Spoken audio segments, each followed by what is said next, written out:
Hello, wonderful world. Coach Smith here. And I want to talk to you guys today about students in respite. Students in respite, right? So you have students in educational institutions that are in foster care. And when students are in foster care, they oftentimes have to go to respite because the family may be going on a vacation, or the caregivers may have something that they have to take care of out of town for a couple of days, not necessarily a vacation, but they have something that they have to do where the student has to go live in respite. Now, when students are going, they're actually going to be away from their typical living environment for a couple of days.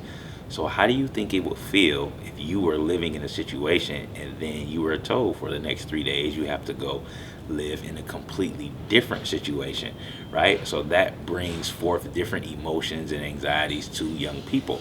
So, how are those things going to be displayed in your classroom? Not always positively, but behaviors are communicators, right? It's very important that we understand that behaviors are communicators.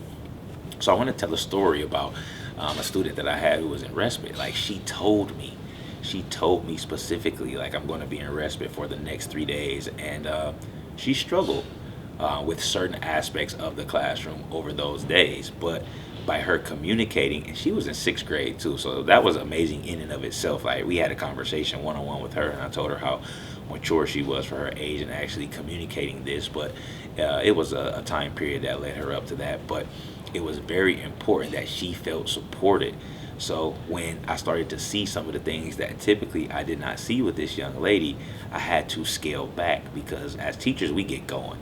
We get going, so we're teaching stuff and we're going around and we're helping kids, and that classroom, when you're inside that classroom, it gets going, right? So I understand what that is, but also understanding, one, your students, and understanding the community that you build in terms of your classroom, right?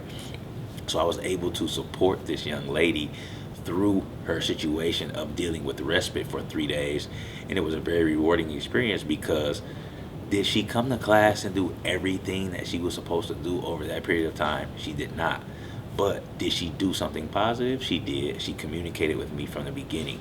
Did we find ways to help her and other resources that were available in the building, so that it wasn't get out my classroom, or I'm gonna write a referral so that you can get some sort of consequence? That is not the case. We have to understand our students, what they are bringing to the classroom, and how you can help support them. So students in respite care are probably going to display behaviors in your classroom.